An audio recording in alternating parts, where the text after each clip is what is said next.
I would like to introduce today's presenters.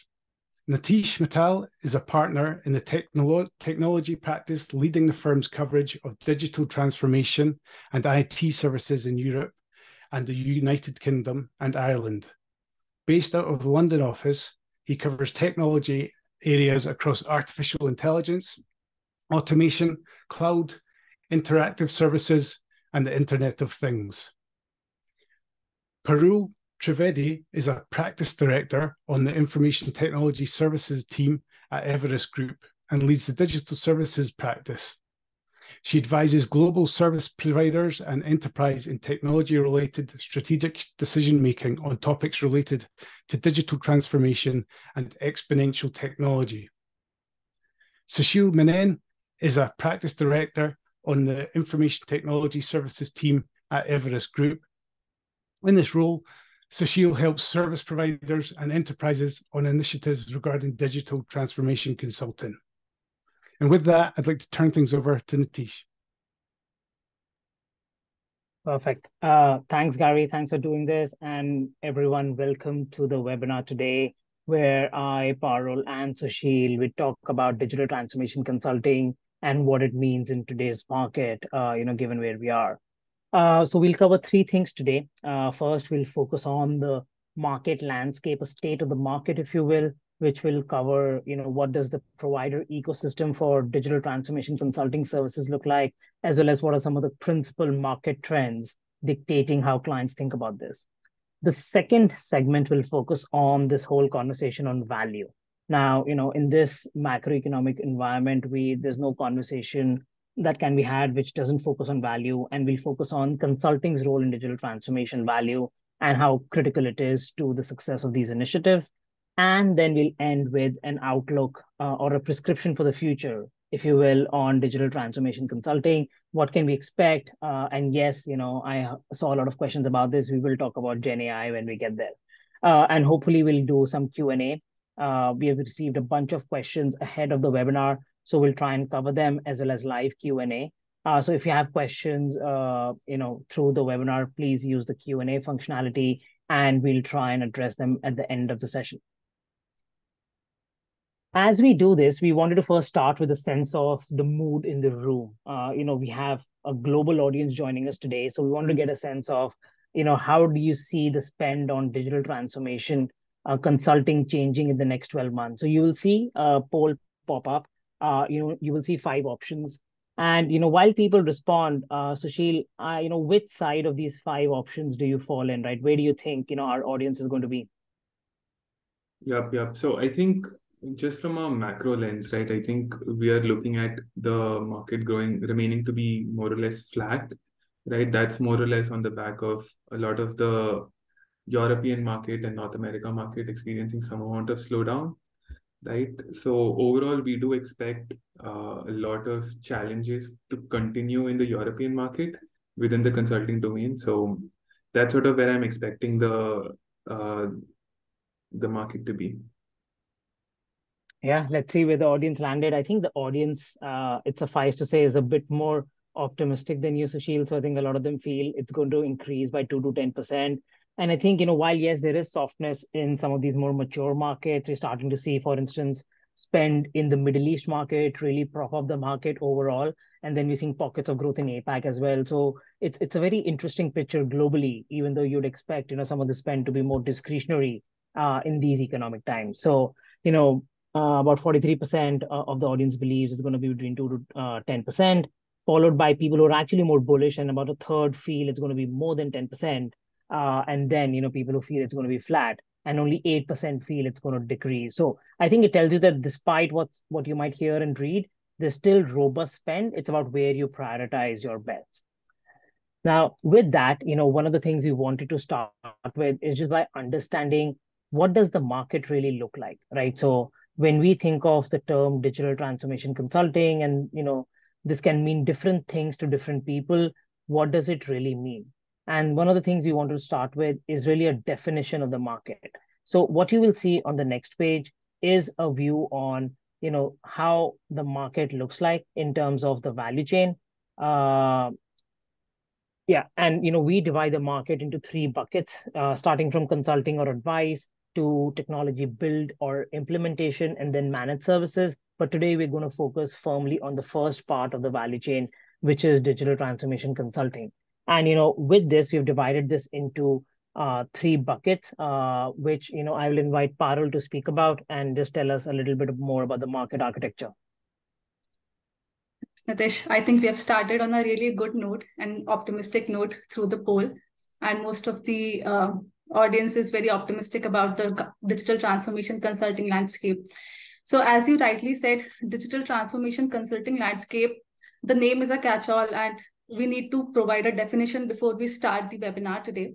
So when we talk about digital transformation consulting, we basically talk about three services segment. First is about the digital business strategy, which is about putting a strategy and a goal to the overarching digital transformation initiative that you have. And that may include making a roadmap of the overall digital transformation that you have planned. The second segment is around the technology transformation strategy, which basically talks about identifying and prioritizing what are the different technology initiatives that you're planning. And finally, the technology orchestration strategy, which talks about the change management and the organizational structure revamp that is needed to get the effective and the value effectiveness and the value for the digital transformation consulting.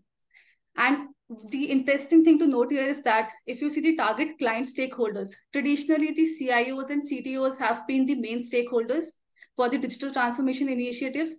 But now we notice that it has become more of a board level agenda, and almost all the CXOs are getting involved in this. So this is the whole landscape, the definition of the digital transformation consulting. But which are the key players that are involved in this landscape? And what we are seeing in the market at this point of time is that the landscape is becoming very competitive.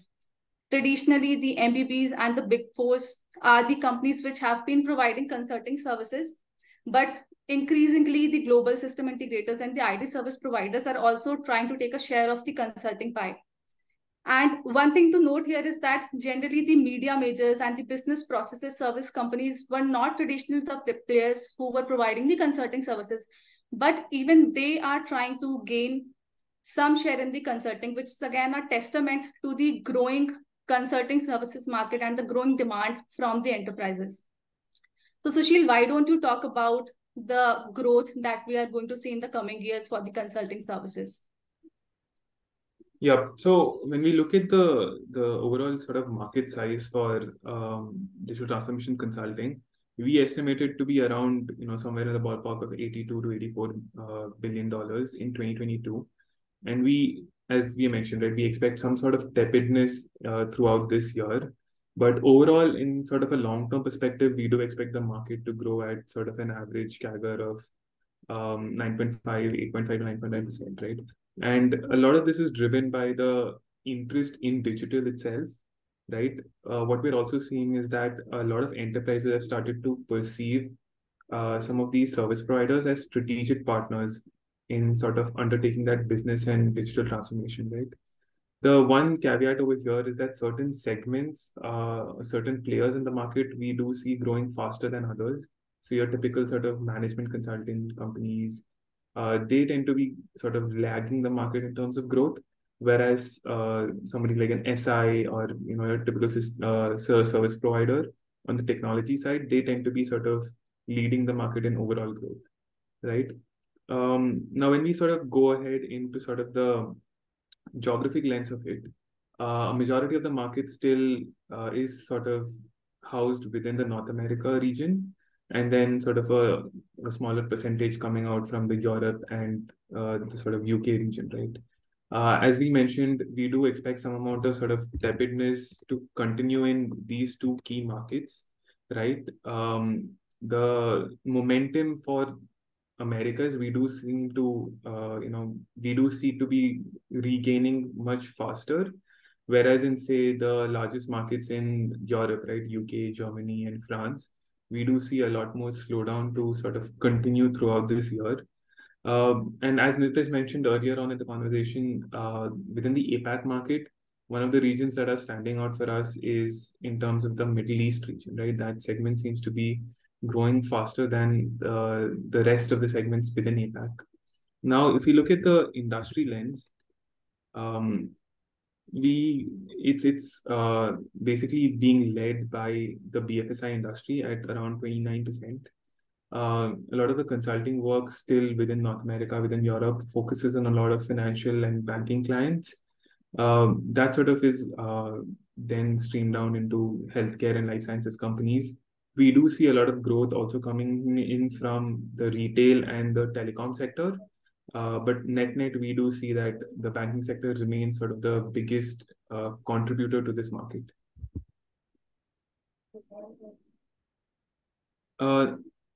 Moving ahead, as we sort of speak about the overall segments that we spoke about, right? We see that this is sort of split in a different kind of manner. Parul, you want to expand on that? Sure, Sushil. So we see that a majority of the engagements in digital transformation consulting are driven by the technology transformation strategy and transformation strategy orchestration. And this is in alignment with what we are seeing in the market. And as Sushil talked about, the macroeconomic conditions as well. So at this point of time, most of the organizations, they are trying to optimize the costs, and technology is underpinning most of these initiatives. And which is reflected here, the 45% of engagements for consulting are related to the technology transformation strategy. Another point that we discussed in the beginning was around the value from the digital transformation initiatives. And what we are seeing in the market is that most of these initiatives are not able to get the expected value because somewhere they are lacking in the change management initiatives. And this is again reflected here that 30% of these engagements are more towards the organizational change management and revamping those organization structures. And because of the macroeconomic conditions as well, the spent on the discretionary initiatives is cutting down, where we see that only 25% of the digital transformation consulting engagements are focused on the digital business strategy. So this is totally in alignment with what we are seeing in the market. Now, where are these engagements happening? So if we take a look at the different functions, we notice that, again, it is in alignment with what the enterprises are trying to do at this point of time, wherein they are trying to build in efficiency and trying to reduce cost in their operations and support functions. And therefore, a majority of the digital transformation consulting engagements are focused towards the operational and support functions. And under that also, we notice that banking and financial services and the supply chain functions, they are seeing a majority of the digital transformation consulting engagements. Now, another interesting thing to note here is that at this point of time, when the macroeconomic situation is uncertain, most of the engagements are focused on cost optimizations and support and operations. But we believe that in the long term, the customer experience and sustainability are the topics that are going to drive the demand for digital transformation consulting again. So I think this brings us to another poll. Nitish, will you walk us through that? Yeah. Yeah, and no, this is really interesting, Parul and Sushil. I think, this also brings us to an interesting point, which is what are people doing or engaging digital transformation consulting for? And we believe there are, 5 or 6 key areas where people use it. And these span both growth as well as cost and productivity challenges. So it'll be interesting to hear from our audience, which is clearly very engaged today, on what do they think is really the North Star or the primary objective of digital transformation consulting engagements in their experience. I'm, for one, very curious to see what people come up with. But Parul, again, do you want to venture a guess in terms of where the audience is? So Nitish, this comes as a slight surprise to me because given the macroeconomic conditions, I was expecting that most people will vote for maximizing ROI from current digital transformation initiatives. But I think the audience has kept the bigger picture in mind, and they have voted most for creating a roadmap for the overall digital transformation. I think, again, this looks good. Maybe they have not focused only on the current negativity that is around, but on the bigger picture. So yeah, a majority of them have voted for creating a roadmap. What do you think? Yeah, and I think that becomes a true North Star for some of these initiatives, because in our experience, when we see this, clients are trying to solve for the unknown unknowns, right? So that's why they need that roadmap. They need somebody to help distill what that means. And, things like sustainability, which you mentioned, are a great example. People know that they need to get somewhere to the net zero goals. They don't sometimes know how to get there. That's why I think this roadmap and creating a more practical, action-oriented roadmap makes sense. And over, 2/5 of the audience today have voted for that, followed by, I think, the focus on benchmarking and prioritizing business areas. So again, how do you prioritize? Because you can't do everything together. So how do you start where you start? I think that's an important thing. I think this also touches upon one of the questions that we received live today, which is around the term digital transformation. I think we should address that. We did an interesting webinar on this last year as well. The word digital transformation, the phrase has been around for a number of years. In fact, the first mentions of that go back to 2013. So we've had a decade of digital transformation. Where we're seeing this market move is really towards more mature digital stacks. So people have built digital foundations, is the way I think about this, but now they're building industry specific, line of business specific use cases and platforms to move to the next level. So I think the term itself, will probably be there for a few more years, but is not as differentiated anymore, given some of the more foundational investments of the last decade. So I think that's a good segue into the second part of our conversation today, which is this whole conversation on value.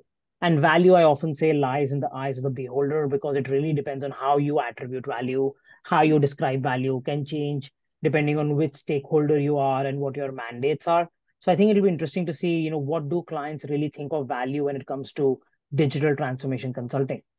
So we want to start with some of our research around, key business priorities and challenges. So we do something called the Key Issues Survey every year. This looks at, I think, over 500 odd global respondents, a lot of our clients on the end user side or enterprise side, and their opinions on challenges, options, and focus areas for the next year. And when we have done this in the last 3 years, price or cost pressure has really skyrocketed to number one in 2023 compared to the last 2 years. In fact, 2021, just 18 months or so into the pandemic, price or cost was number three, and it has slowly inched up, which is not a surprise, just given the weird state of the economy in the last year. At the same time, clients are continuing to transform, and which is where their focus on customer needs and business models is a close second. So we definitely see this focus on price pressure, but also how do you adapt to changes in the market, becoming a key question, which is also influencing where they spend and how they spend. I think the other thing we want to talk about after this is, what do they think of their partners, right? So the service providers that they work with, and the next page has a little bit of a view around, what are the kind of service providers that they're working with? Are they happy with the partners that they have, or is there room, or is there certain dissatisfaction? So while that slide comes up, Sushil, do you want to talk about how do clients feel, enterprises feel about the providers that they work with based on our research?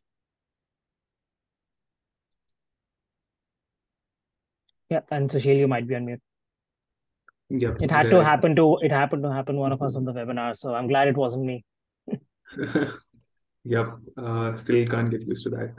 So, basis sort of our assessments over the past couple of years, what we've noticed is that the sort of satisfaction that enterprises have when it comes to some kind of value addition or consulting or strategy related engagements tend to be lower than the overall satisfaction that they have with the entire engagement, right? And this tends to sort of at times undermine some of the quality and satisfaction that service providers are actually able to deliver. Now, when we sort of push them to understand why they have some problem with this kind of satisfaction and value addition, the most common sort of answer that we get is in terms of how the service provider should improve in consulting, right? Now, we keep hearing from sort of clients that what they need really is in terms of help in solving some of those unstructured problems. Right now, this could be around technology, this could be around change management, this could be around sort of how can clients effectively have a great experience for their customers. But those are the kind of being sort of a roadblock when it comes to the consulting side of.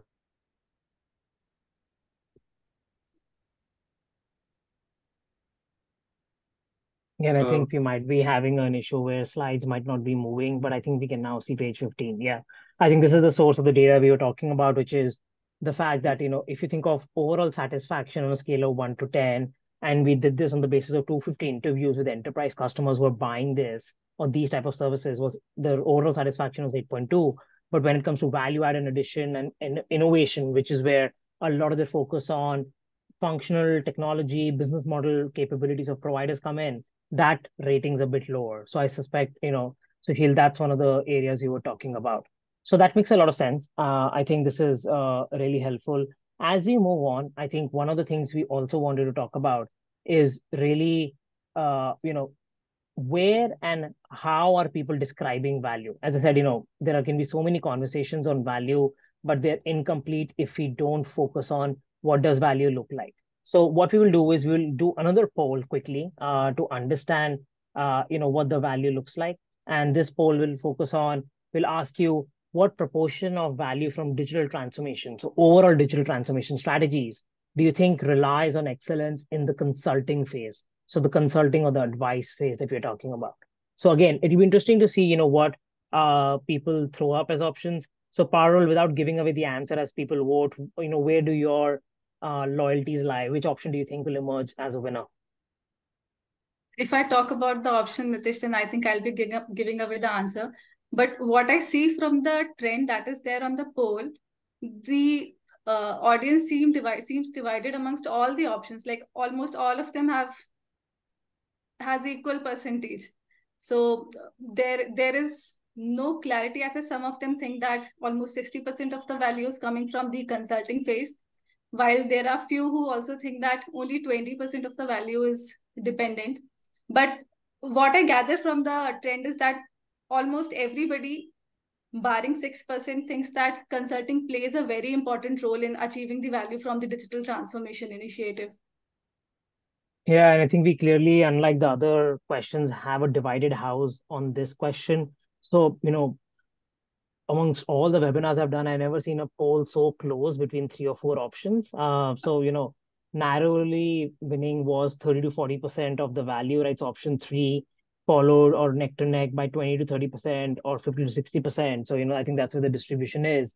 And then followed by 40 to 50%. So what gives me heart is, majority of the polling, right, over 94%, focuses on more than, or at least attributes more than 20% of the value for these initiatives on consulting, which makes the criticality of this phase really crucial and how this contributes to your overall objectives. So the idea is you really need to think through from a design thinking perspective and from an objectives perspective, from an OKR or objectives and key results perspective. How do you want to describe the value as well as the North Star of these digital transformation engagements?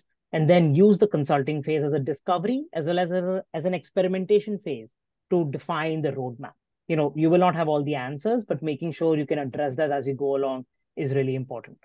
So with this, one of the things we're going to do now is focus on, what can the audience do as they think about some of these questions, right? So I think what we have for the audience as we move to the next slide is going to be a focus on what can they ask us for, right? So this slide just merely represents, similar opinions to the audience. So, when we looked at all the engagements that clients were engaging consulting for, they felt 30 to 40% of the value, nearly 1/3, lies in upstream activities across consulting, process design or redesign, as well as blueprinting. So it's really important to spend time on this.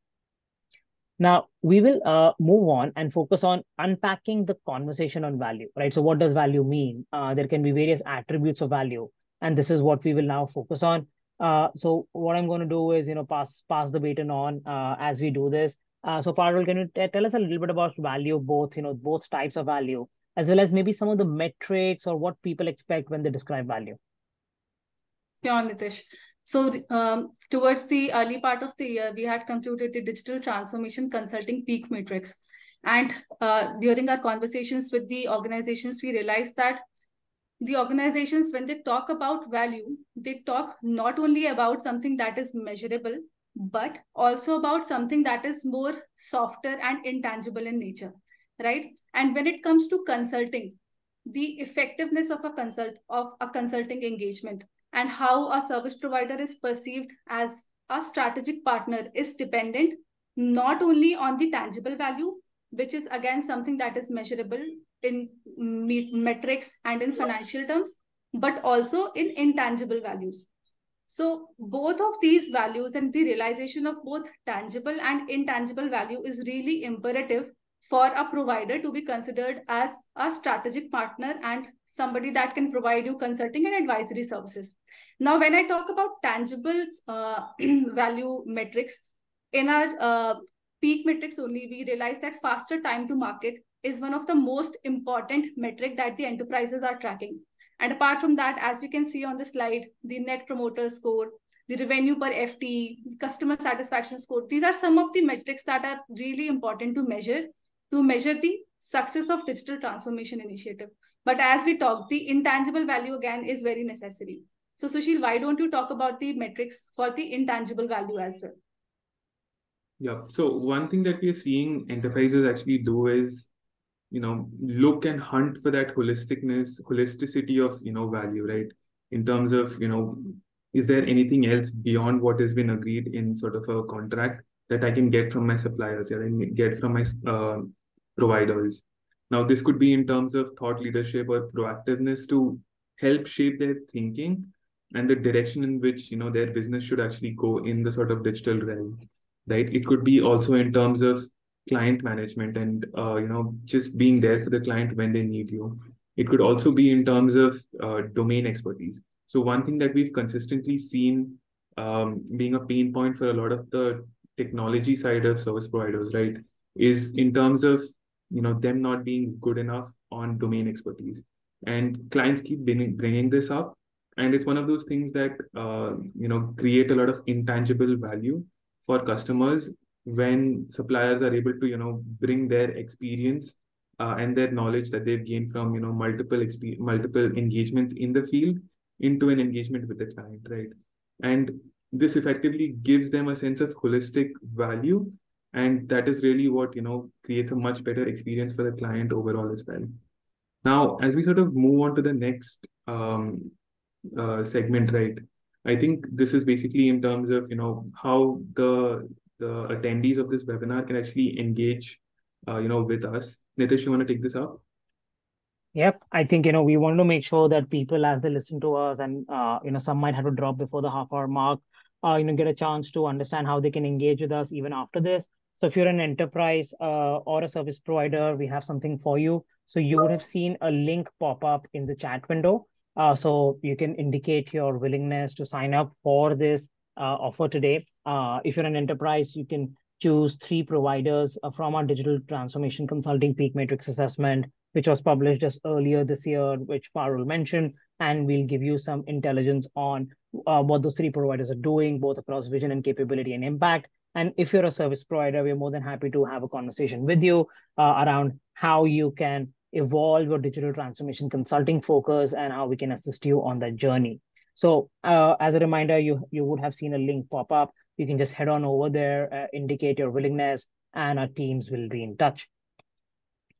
So with this, we come to another poll. We want to make sure that there is a lot of interaction and it's not just the sounds of our own voice, even though Parul, Sushil, and I, like hearing that sound. So this conversation is going to be around, what aspect of intangible value which Sushil spoke about is really the most important for you and your clients in these digital transformation consulting engagements. So again, all the elements we spoke about earlier. So Sushil, again, where do you think, the audience is going to lie? I can see the responses coming in thick and fast, but where do you think, the majority is going to lie?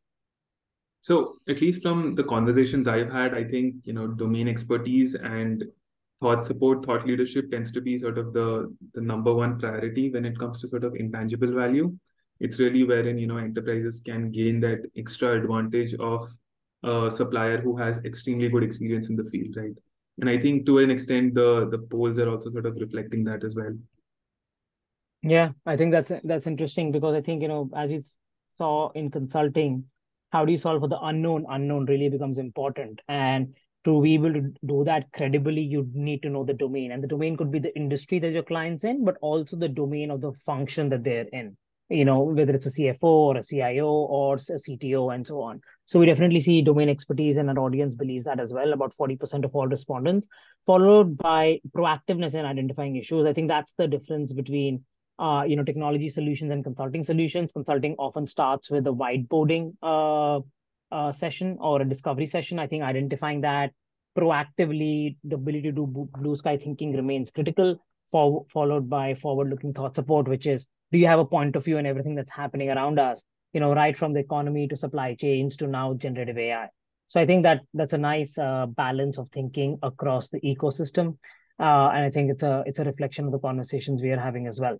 So now what we'll do is we'll move on to our penultimate section, where we'll focus on the outlook for the market. All right. And this is where we'll talk about what are the top 3 or 4 things that we believe are going to change in the digital transformation consulting space in the next 12 to 18 months, and then spend some time digging through those things. After that, we will do more Q&A, both a mix of live Q&A as well as what the audience has shared with us. So if we move to the next page, we'll focus on the top 4 messages that we have for the audience today, again, from the perspective of the next 12, 18 months. So here are the top 4 things we believe are key convictions in the future of the market. The first is really this focus on demand for value and how it's creating the need for end-to-end service providers. I've already seen a question come in, a very interesting one, around the convergence happening between different consultants. So we'll talk about that.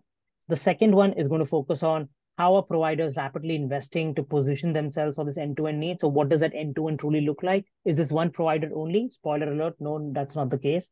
The third conviction we have is around interactive experience, or designing experiences, purpose-driven experiences, as well as sustainability, which are important themes and more critical themes driving growth in this market.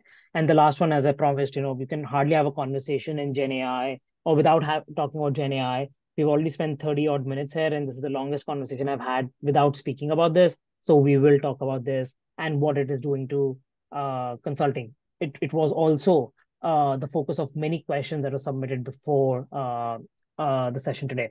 So first, let's focus on what's happening as we think about this whole end-to-end concept. I think what's happening is a combination of 2 things. One, the macroeconomic realities and this focus on value and productivity is driving clients to think of vendor consolidation. So a lot of them have realized that they have sometimes suboptimal spend with a long tail of vendors and partners. They are trying to bring that focus back and try and do more with a fewer providers. So we're starting to see a lot of focus on scope as well as sometimes provider consolidation. And the second is, I think there's a range of dissatisfaction with how digital transformation consultants have delivered value, because sometimes they can work in silos. So you might have a consultant coming in, doing that blue sky thinking, but then leaving somebody else to implement the solutions for you, or vice versa. I think that's causing, siloed investments to happen in this, and clients are trying to see, how do I stitch the two? This is also influencing how providers are investing. Yeah, we are seeing large, strategy consultants now develop technology capabilities in select areas. We're starting to see the big fours trying to do that. We saw, EY split or attentive split be a, signal of that trend. And we're starting to see the system integrators invest in more consulting capabilities. So to summarize, I think we will continue to see enterprises who want providers to do both and do it well, even though that's tricky. At the same time, that will result in more scope and provider consolidation in scenarios where clients are truly hyper-focused on value. We'll focus on the next thing that we're seeing, which is how are providers investing. So we spoke about how clients are trying to do this, but this has an impact on how providers orient to this new reality as well. So Parul, why don't you talk about the different parts of the landscape and how do we see some providers orienting to that need? Definitely, Nitish. So as you rightly said, that there is a convergence of the different service providers, the consulting providers and the GSIs and IT services provider to move to a common point. And again, we are noticing that the GSIs who have traditionally been in the implementation part of the spectrum, they are trying to move towards the consulting part and the technology strategy and the overall digital strategy part. And we see some of the examples on this slide. And we noticed that through organic and inorganic, both type of means, the service providers are trying to do that. They are trying to strengthen and expand their current consulting capabilities. And they are also trying to acquire different smaller consulting firms and building capabilities in terms of functional and domain expertise as well. But only the GSIs are not the ones who are trying to move up the pyramid. We are also seeing that the traditional consulting firms, the big threes, the MBBs, and the big fours, if we move to the next slide, we see that they are also trying to move down the pyramid. So the big fours have been doing it from quite some time now, that they are moving towards implementation, and they have also recently done many acquisitions related to the managed services, the maintenance and operations parts as well. What is interesting is that the MBBs are also in line. So for example, if we consider BCG's Platinion, it's a separate entity for technology consulting. So we see that the firms who were traditionally in the strategy consulting, they are also trying to move towards technology strategy and also the implementation part of it. So as you said, Nitish, we are seeing a big convergence, and the competitiveness of the market is again moving a lot. If we move to the next conviction that we have for the future, and I think I touched upon it towards the earlier part of the webinar, that in the long term, we see that the interactive experience, how enterprises are reaching out to their customers, and the focus on sustainability is going to drive the digital transformation consulting market. So earlier this year, we again had a peak on the sustainability enablement services. And from that, we gathered that 4 out of 10 engagements which are on sustainability are focused on the strategy and consulting elements. So at this point of time, when this focus on sustainability is emerging and the organizations are trying to do something, they really want some hand holding in terms of devising their strategy for consulting. And this is what we see here. Again, for the customer experience and the interactive experience part, we have a similar kind of data that 30 to 40% of the overall enterprise spend at this point of time, it is on the consulting-led engagements, wherein the enterprises are trying to build their strategy around the experience and how to take it to the market. And some of the use cases are there on the slide, which constitute majority of the spend from the digital transformation consulting spend. Now let's move on to the generative AI, for which I think many will be waiting. Sushil, over to you for that. Yeah, so on the generative AI front, what we've seen is there are obviously a lot of challenges in sort of applying that technology into the consulting realm. But what we've typically seen is sort of, eventually consulting practices will move into more of a tech plus model, right? And when we look at the sort of use cases that are, coming up for an application into, consulting, we see that, things like, say, client communications, scheduling, collating some amount of data, and analyzing some amount of data at like a primary level. These tend to be things that we see that seem to have immediate effect, right? In the long term, we do see that generative AI could possibly help in more complex tasks, right, such as strategy development or even implementation planning. Now, the big caveat here is that there are a lot of concerns in terms of the kind of data that is handled handled within consulting engagements, right? There are lots of specific kinds of engagements that handle with very sensitive data on the client end. So there are privacy concerns. We do see that some solutions are emerging, sort of like private implementations of some of these models, etc., that do address that. The other big thing is in terms of hallucinations.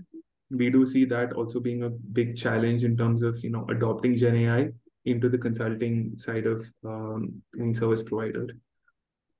I think those were most of the thoughts we had in terms of where Gen AI is heading in terms of consulting.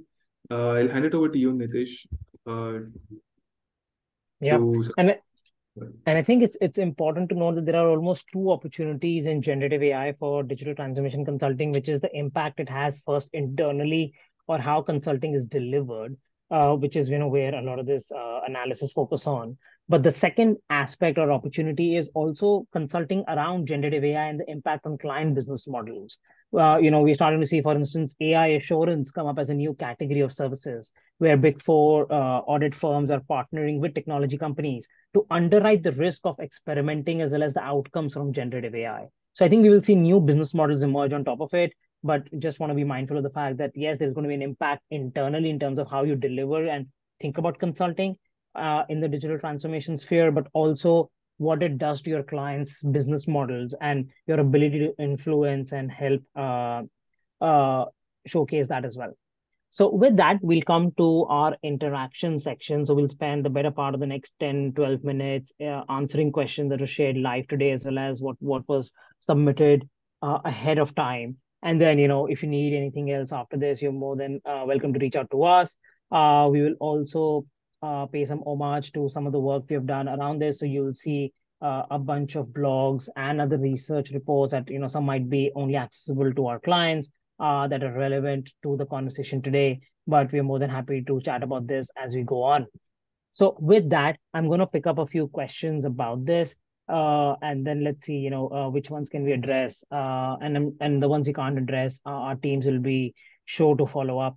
I think I saw another question reacting to, I think, the up the as well as down the pyramid conversation, Parul, that we were having. So instead of trying to acquire these other skills, how about the capability to network and complement in terms of partnerships between different firms?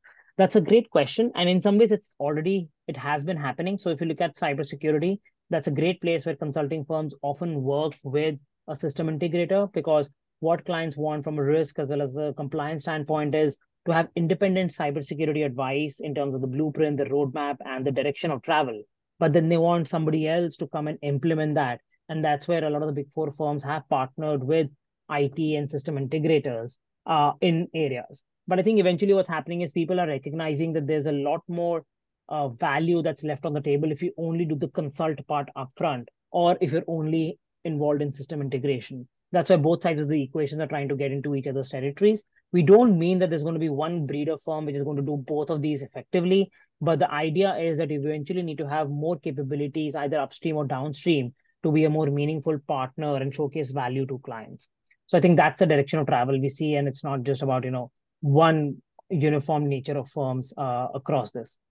Let me pick up a few questions that were submitted ahead of time. So, Sushil, I'm going to start with you. This was a very interesting question around how do you optimize, or how do we optimize choices? And this is, I think, from a healthcare payer. How do we optimize our choices in the fast exploding digital transformation tools across the spectrum? So there's a proliferation of these tools. So as an enterprise trying to adopt this, how do they make sense of this? How do they optimize for speed and impact? Yep. So in terms of, service providers sort of looking at tools, etc., right?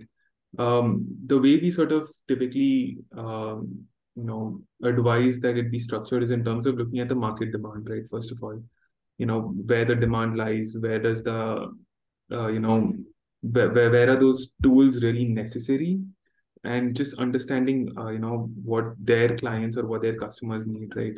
The second would be more in terms of, the fitment to the actual objective that you have as sort of a overarching company, and trying to tie those, those kind of tools and solutions to that, right? The next we think of is in terms of your time to market for some of those, right? So basically prioritize ones that are more easily developable, easily, can easily reach the market. And then finally, on the economics of it, which ones would be the best to drive revenue while keeping your costs low, right? So that's the kind of framework that we, advise in terms of prioritizing some of these tools, etc. Yep, that's a great point, and I think having that structured approach really helps. We'll focus on another pre-submitted question, and Parul, I'd like you to chime in. This came from one of the large cola companies, and one of their questions was really around what is the role that these global IT capability centers, so in our parlance, what would be GBS, Global Business Services, or GCCs, or Global Capability Centers, what role are they playing in digital transformation consulting? Yes. So, Nitish, if we see traditionally, most of the global business services or the GCCs, they have been said to take advantage of the cost arbitrage. But what we have also been noticing from past many years is that they have also been going up the ladder in terms of innovation and providing their value add when it comes to the innovation and consulting and advisory services. What we believe that what we have seen in the market again is that most of the organizations, when they talk about service providers, they say that they are lacking in domain expertise. And we believe that these GCCs, they can play a role wherein they can provide that kind of domain expertise, and they can leverage that to provide the advisory capabilities and the consulting capabilities. So as Sushil and I were discussing, they can be called the first line of consulting for the enterprises and the organizations before they move on to the consulting service providers per se. Yeah, I think that's a great point. I think in their role in also documenting requirements, working as internal consultants before you do something externally, because I think they have the benefit of both internal context and knowledge as well as some interesting skills which they might have from their overall market experience. So I think that's a great point. We have another quick pre-submitted question around, I think this is a more regional question, which is in the context of Europe. So in the context of the European market for digital consulting, how are organizations improving their strategic position, for instance, their pricing models or unique pricing models to differentiate themselves, at the same time trying to maintain that their services remain attractive and aligned with client expectations? I think it's a really interesting question. I see two or three ways in which service providers are doing it. One, I think realizing that Europe is a more proximity driven market. So, you still need, despite, the lure for offshoring, you need to have people walking the client hallways, doing project management, discovering these new issues. So making sure that you have a small but focused team in market doing this and discovering this, and it's a very relationship driven market, is really important. And I think that's true for consulting more so than any other market. The second thing is, at the same time, we have seen in the last few years, and in some parts of Europe and UK more than others, offshoring is still very attractive, and the current macroeconomic scenario is pushing that even further. So once you can get the requirements documented well, initial consensus on the roadmap, the blueprint in place, from a production perspective, things can move a lot more offshore. So figuring out where you can use offshore and nearshore to be able to do that better is really important. So that can help on the pricing aspect. And the third is making sure that you can also focus on client advocacy. We see Europe to be a very reference driven market, right? So you need to make sure that the clients you're serving can also act as reference customers with other clients as well. So, and that means both, during RFPs, but also in creating events and client and customer advocacy boards. So making sure you can push the needle on that is really important. So a mix of, focus teams in market, using global delivery, nearshore and offshore in areas where that are applicable, and then also focusing on superior client advocacy. So with that, let's go back to a few specific questions that were raised in the live chat today. I think there was one question that came in early on, which is around the gatekeepers for digital transformation consulting. So Parul, let me ask you about this. I know you mentioned in the beginning that the personas or the key decision makers for digital transformation consulting are changing. It used to be the CIO or the CTO or the CFO earlier. Now it's becoming or moving to other stakeholders as well. So is that changing, who the gatekeepers are or who's making these decisions? So Nitish, if we talk about this time wherein the macroeconomic conditions are a little bit uncertain and the enterprises are thinking and trying to curtail their technology spend if they're not seeing proper ROI. At this point of time, we are seeing that the CEOs and the CFOs, they are kind of being the gatekeepers so that the budget that is set up, they can see a definite ROI for that. So if you take into account at least this part of the year wherein the pressure on cost and price is very high, I would say that the CEOs and CFOs at this point are the gatekeepers for the digital transformation consulting engagements. Yep, I think that's an interesting point. I think we will continue to see some of that as this scales up. I think let's move on to another question which is asked live, I think, which is around, from an industry perspective, which sectors are likely to be early adopters of Gen AI? While this is not just limited to digital transformation consulting, I can take a shot and then Sushil, why don't you add in? I think when we see generative AI, we clearly see a few attributes that industries have to demonstrate to be early adopters. So one of the things that Gen AI is starting to do is any industry which is more B2C focused, because that is where you can use better quality of respondents or responses in areas like chatbots, right? So we've seen Carrefour, we've seen other retailers implement Gen AI for better chatbot type or intelligent virtual agent type help. So I think anywhere where there's more B2C interactions for customer service, I think that's where Gen AI can come in. The second is, I think, organizations or industries which have a strong content supply chain. Again, this impacts marketing organizations more than others. But then if you look at areas like life sciences where there's so much content for packaging and labeling and other areas, that's where generative AI is helping out in the early days to help make the content supply chain more productive. And I think the third area where we're seeing is especially the technology sector, right? Technology as an employer. So large tech firms, they're using generative AI to improve developer as well as internal talent productivity. So I would say those are the 2 or 3 industries where some of this is happening more than others. But again, we have to keep the perspective in mind that this is very early on. Sushil, do you see anything else in this space? No. I think I mostly concur with you, Nitish, in terms of, some of the early adopters being more in the retail, banking sector that really have a lot of B2C interactions. And as you mentioned, it's becoming common practice for most developers to sort of, utilize some amount of Gen AI to actually, either debug code or, create code, right? So that is, that is the view that I concur as well. Yep, I think that's a good point. Let's take one more question, and then I think we'll try and wrap up. I know we are quickly running out of time. This was again a pre-submitted question, which is around what are the top technology enablers for digital transformation? I think we spoke a little bit about it today, but how are consulting practices staying on top of emerging technology trends and startups? I think it's an interesting question, but also a slightly tricky thing for players to do.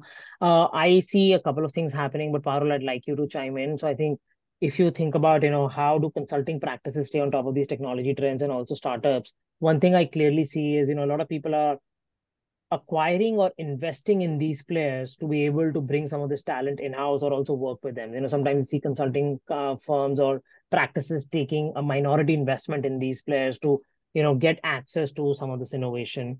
I also see hiring directly from this ecosystem in small numbers, again, as a way to do this. Are there other things that you're observing in this landscape?